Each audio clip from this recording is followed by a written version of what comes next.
Hello everyone, welcome to pi school. My name is Rahul और आज हम लोग करने वाले हैं class 10th maths chapter 1 real number का एक्सरसाइज 1.1। तो ये जो है ये एक सीरीज चलने वाली है, जिस सीरीज में हम लोग सिर्फ और सिर्फ एनसीईआरटी के सॉल्यूशंस करने वाले हैं। इसमें हम कोई भी क्लासेस वगैरह या फिर कोई भी मतलब कि टॉपिक डिस्कस नहीं करने वाले हैं। तो आप लोगों के लिए एक ऐसा सीरीज बनाया गया जिसमें आप लोगों को एक सीरीज में एक सिस्टमेटिक वे में क्या कर दिया जाए, पूरा का पूरा एनसीईआरटी का सॉल्यूशन प्रोवाइड कर दिया जाए। तो आप लोगों को आज से मैं एक्सरसाइज 1 से स्टार्ट कर रहा हूँ और ये पूरा का पूरा मैथ्स का बुक का मैं सीरीज़ आप लोगों को प्रोवाइड करूँगा, जिसमें सारे के सारे सॉल्यूशंस होंगे एनसीईआरटी के और उनके डिटेल्ड एक्सप्लेनेशन होंगे। तो बने रहिए हमारे साथ और बस बाकी कॉपी पेन लेके बैठ जाओ और सारे क्वेश्चंस को अच्छे से देखो और करना चालू कर दो। ठीक है, तो है ना। That express each number as a product of its prime factors. Prime factors क्या होता है? सबसे पहले प्राइम नंबर क्या होता है? तो ऐसे नंबर जिसके सिर्फ दो ही फैक्टर होते हो, या तो नंबर खुद होता है या फिर वन होता है, उसी को हम लोग प्राइम नंबर कहते हैं। यानी हमको किसी नंबर के, खासकर किसी कंपोजिट नंबर के ऐसे फैक्टर्स बताने हैं जो बेसिकली प्राइम नंबर्स हों। तो इस क्वेश्चन को कैसे करना है चलिए देखते हैं। इसका पहला क्वेश्चन है 140। 140 के प्राइम फैक्टर्स के प्रोडक्ट में रूप में आपको दिखाना है। तो 140 का प्राइम फैक्टर क्या हो जाएगा, आप इसको कर लीजिए 140। आपको सबसे छोटे प्राइम नंबर से डिवाइड करना है। तो सबसे छोटा प्राइम नंबर होता है वो 2 होता है। अगर हम इसको 2 से डिवाइड करेंगे तो 2 से 7 टाइम्स में 14 आता है और जीरो का क्या हो जाता है, 0 हो जाता है।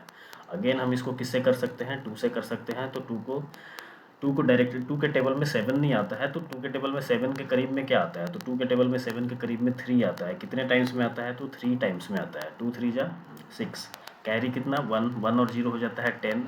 2 के टेबल में 10 कितनी बार में आता है, तो 5 बार में आता है। अब ये 2 से नहीं कटने वाला है, तो 2 के बाद कोई दूसरा प्राइम नंबर ढूंढना है। 2 के बाद दूसरा प्राइम नंबर 3 हो जाता है, बट 3 के टेबल से भी 35 नहीं कटने वाला है। तो हम इसके बाद नेक्स्ट प्राइम नंबर ढूंढेंगे, डेट इज़ 5। 5 से ये कितनी बार में कटेगा, 7 बार में कटेगा। तो 140 को क्या लिखा जा सकता है, 140 को लिखा जा सकता है 2 इंटू 2 इंटू 5 इंटू 7। ये हो गया। इसको और अगर सिंप्लीफाइड वे में लिखे तो 2 कितनी बार रिपीट कर रहा है, यहाँ पे 2 बार रिपीट कर रहा है। तो 2 का पावर क्या हो जाएगा, 2 हो जाएगा into 5 into 7। This is the answer of your question that we है। दूसरा आपको दिया हुआ है 156।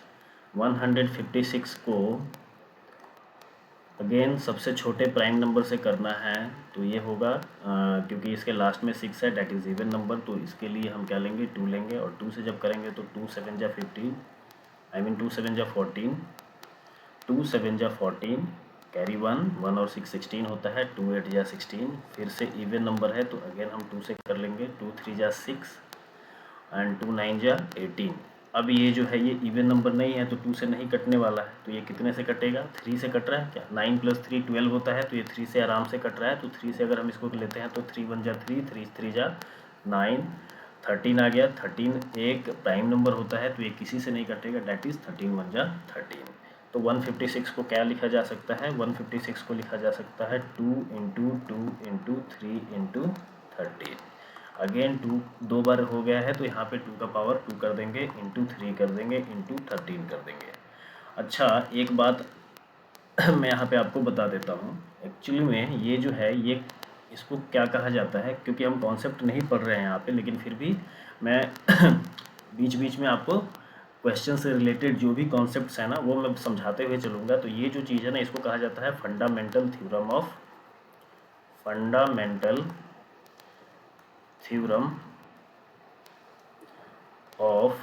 अरिथमेटिक। इसको कहा जाता है फंडामेंटल थ्योरम ऑफ अरिथमेटिक। इसका मतलब ये होता है ना कि किसी भी कंपोजिट नंबर को, फंडामेंटल थ्योरम ऑफ अरिथमेटिक का मतलब हो जाता है कि किसी भी कंपोजिट को ना हम उसके प्राइम फैक्टर्स के फॉर्म में लिख सकते हैं and that can be unique. और वो क्या होगा, वो बाकी दूसरे कंपोजिट नंबर के प्राइम फैक्टर से यूनिक होगा। इसको फंडामेंटल थ्योरम ऑफ अरिथमेटिक कहा जाता है। ठीक है ना, यानी कि यहाँ पे अगर बताया जाए तो 2 का पावर 2 इंटू 3 इंटू 13 जो है ना, आप इसको भले ही किसी ऑर्डर में लिख दीजिए, बट ये 2 इंटू 3 इंटू 13 जो होगा वो सिर्फ और सिर्फ 156 के लिए होगा। उसके अलावा दुनिया में किसी नंबर के लिए ये सेम जो ग्रुप है ना, ये ग्रुप दूसरे किसी नंबर के लिए नहीं होगा। इस नंबर से आपको 156 के अलावा और कोई नंबर नहीं मिलेगा। इसी को कहा जाता है fundamental theorem of arithmetic. I hope आपको समझ में आ रहा होगा। तो चलते हैं अगले वाले थर्ड नंबर क्वेश्चन पे। Okay, let's head back to the question number third, that is 3825। 3825। अब ये इतना बड़ा नंबर है, कोई दिक्कत नहीं है, ये भी हो जाएगा। आपके लास्ट में क्या दिया हुआ है, 5 दिया हुआ है, दैट इज ये जो है ये 2 से नहीं डिवाइड हो सकता है। हम 3 से एक बार चेक कर लेते हैं। 3 का डिविजिबिलिटी रूल क्या होता है, that sum of all number digits should be divisible by 3, then the number is divisible by 3। इसका मतलब ये है कि 5 + 2 7, 7 + 8 15, 15 + 3 18 होता है। यानी 3 + 8 + 2 + 5 का सम आ रहा है 18, और 18 जो होता है वो 3 से डिविजिबल होता है। तो इसका मतलब ये हो गया कि ये पूरा का पूरा नंबर जो है वो 3 से डिविजिबल है। यानी अगर हम इसके प्राइम फैक्टर्स लाएं तो 3825 को किससे डिवाइड कर सकते हैं, 3 से कर सकते हैं। और ये 3 से कितनी बार में होगा, तो 3 से ये 1 बार में, उसके बाद 3 से ये 2 बार में, कैरी आएगा 2, 2 + 2 2 2 22 हो गया। फिर 3 से 7 टाइम्स में 21, 1 और 5 15 हो गया, 3 5 जा 15। अगेन हम चेक कर लेते हैं कि 3 से होता है कि नहीं होता है, तो 7 5 12 होता है, 12 और 3 15 होता है, यानी ये 3 से फिर से हो जाएगा। 3 4 जा 12, 3 2 जा 6, 3 5 जा 15। एक बार और चेक कर लेते हैं। 4 + 2 6 होता है, 6 और 5 11 होता है। अब ये 3 से नहीं होगा, अब ये किससे होगा, अब ये 3 से नहीं होगा तो इसको 5 से करना पड़ेगा। तो 5 8 जा 40 होता है, 2 और 5 मिलकर 25 हो गया, 5 5 जा 25। फिर से 5 से कर लेते हैं, तो 5 1 जा 5, 3 और 5 35 होता है, 5 7 जा 35। 17 आपको पता है कि 17 क्या है, 17 एक प्राइम नंबर है।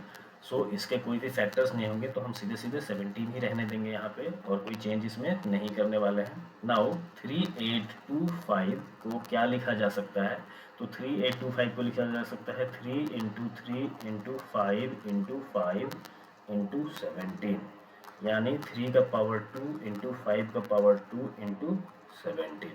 ये आपका फैक्टर्स हो गया, प्राइम फैक्टर्स जिसका ये प्रोडक्ट है। ठीक है। अगेन ये भी एक फंडामेंटल थ्योरम ऑफ अरिथमेटिक है, क्योंकि 3 का स्क्वायर × 5 का स्क्वायर × 17 से सिर्फ और सिर्फ 3825 ही लाया जा सकता है। इसको आप किसी दूसरे ऑर्डर पे भी मल्टीप्लाई करेंगे तो उससे 3875 ही आएगा, सॉरी 3825 ही आएगा, और कोई भी नंबर नहीं मिलने वाला है। चलिए क्वेश्चन नंबर 4 देखिए। 5005, ठीक है, लास्ट में क्या है 5 है, यानी हम किससे करेंगे इसको, 5 से कर लेते हैं। तो 5 से करेंगे तो ये 1 आएगा, 0 0 1।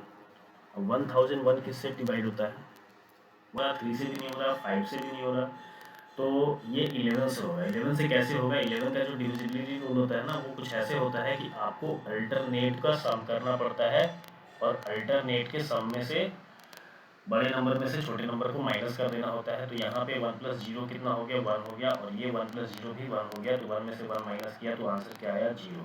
अब आपको 11 का डिविजिबिलिटी रूल याद होगा कि अगर किसी भी नंबर के ऑल्टरनेट डिजिट्स का सम का डिफरेंस अगर 0 आता है तो वो नंबर 11 से डिवाइड हो जाता है, या फिर 11 का मल्टीपल आना चाहिए।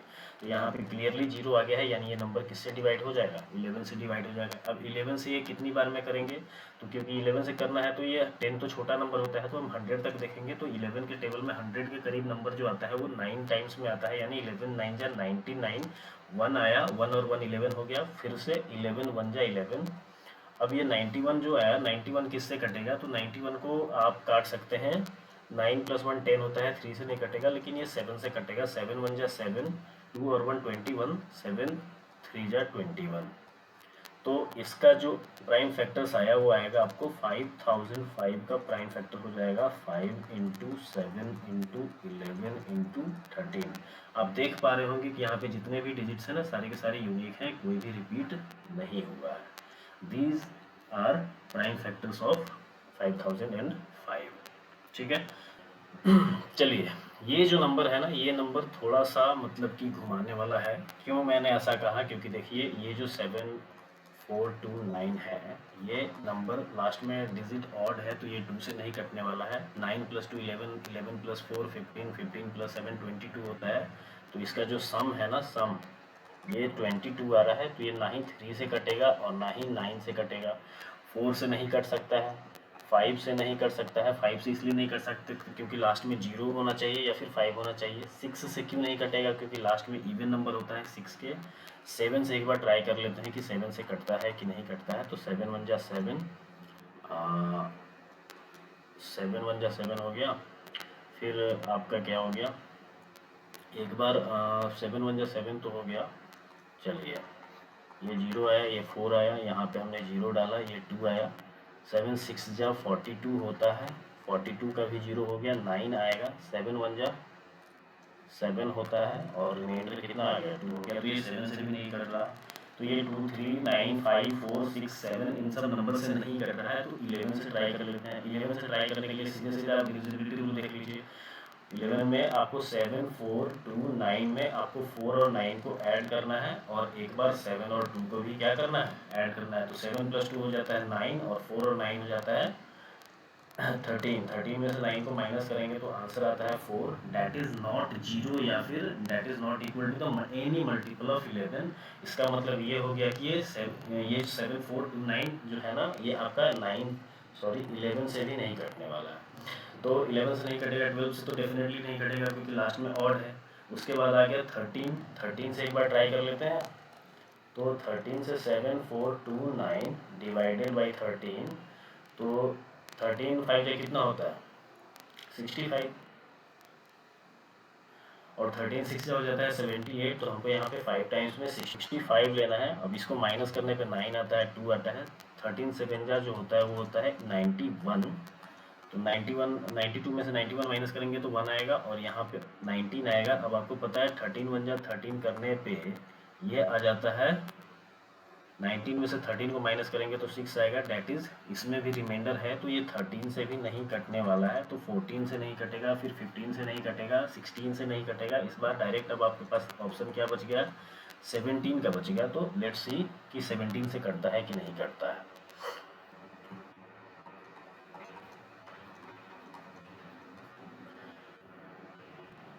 सेवनटीन 4 जा 68 हो जाता है। माइनस करने पे कितना आ जाएगा, तो ये आ जाएगा 6 और 2। इस बार 17 4 जा नहीं लगाएंगे, 17 3 जा लगाएंगे तो 51 आता है। इसको माइनस करेंगे तो 11 आता है और ये 9 आता है। अब 17 के टेबल में 119 कितने बार में आता है, तो 17 4 जा 68 हो गया।